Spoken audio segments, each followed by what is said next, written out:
Det här är Science Fiction-bokhandeln på Comic Con. Jag sitter här med ingen annan än Patrick Rothfuss. Vi ska ställa våra 3 snabba frågor och det är lika bra vi börjar. Hi Patrick. Hi. What's your feelings on fan fiction? Oh, that's a big one. I've actually been getting ready to write a blog on that for more than a year now because it was kind of a hot topic for a while here in the US because like a fan was suing an author because she thought that the author had stolen something out of her fan fiction and put it into a book.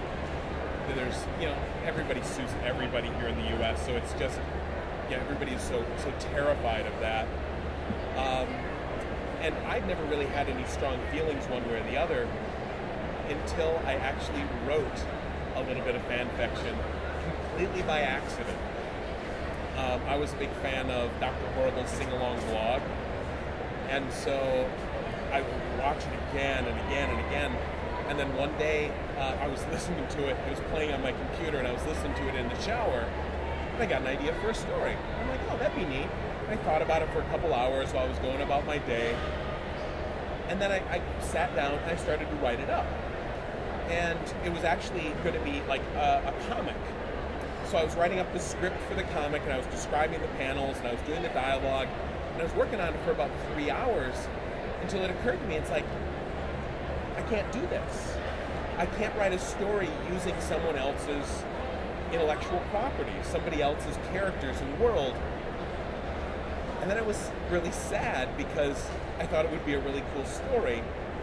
But if I was just a fan, I could just write it as fan fiction.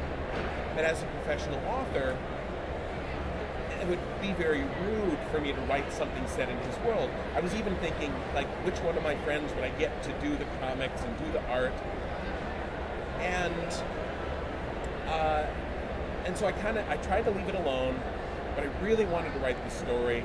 And so I had my agent contact the people at Dark Horse and say, so Pat would really love to write a Dr. Horrible story if you're doing an anthology. And they were doing like a little comic book about Dr. Horrible, but they were doing it mostly with the people that were involved, and there's no reason they would want to get anything from me because they don't know who I am.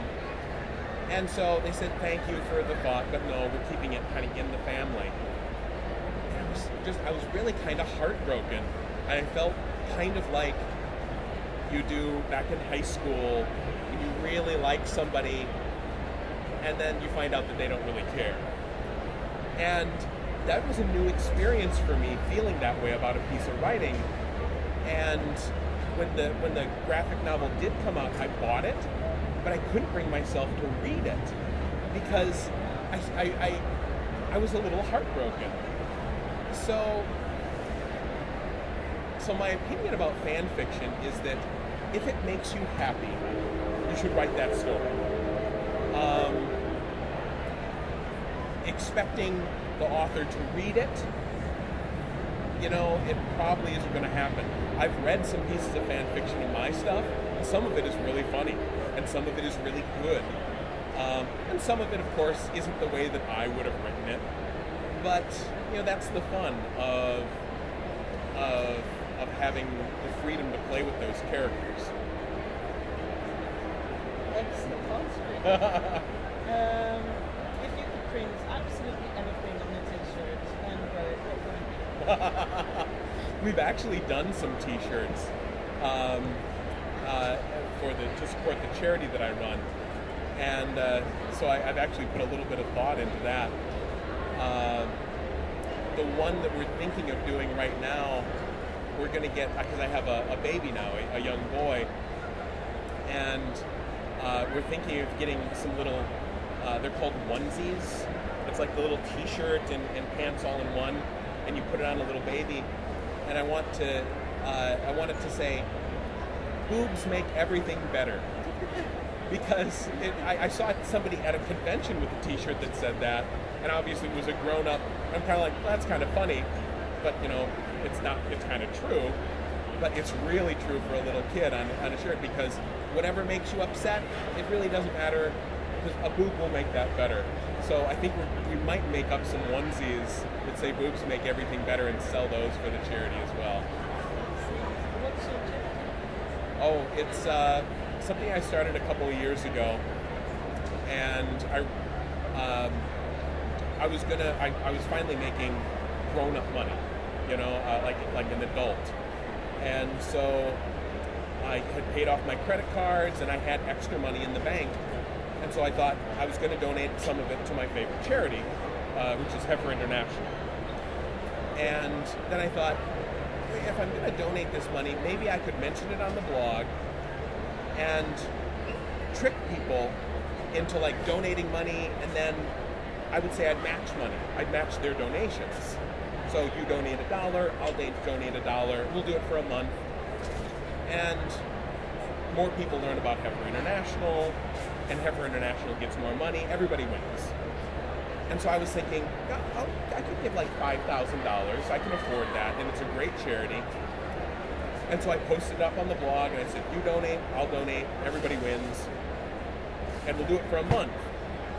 And in 3 days, we raised $5,000. And I'm like, wow, okay. And then other people started mentioning it on their blogs, and then we raised $10,000. And I'm like, okay, we can do that. And we raised $20,000. And I went and I talked to my girlfriend. I'm like, can we do this? Can we keep doing this? And she goes, it's your money. It's from your book. And so we kept raising the bar and raising the bar. And then Neil Gaiman mentioned it on his blog. And so we raised like $50,000, and which was all the money I had in the world. But I've been broke before, so I matched the donation, and it was a great success. And other authors donated books to give away as incentives, and it was great. And I felt great. I was broke, but what a great way to go broke. And so then the second year we did it again, and it was bigger. And we just did our third year last year. And so all together we've raised like $500,000 for Heifer International. And it's all authors donate books, and we hold some auctions, and publishers donate books. Recently some of my foreign publishers have been willing to donate books, and then I sell those in the online store. And all the money goes into the charity, and all of it goes to Heifer International, which helps people all over the world build better lives for themselves. So it's my favorite thing that I've ever done, and I'm really proud of it. Thank you so much for doing an interview. Thank you so much. Då tackar vi för oss.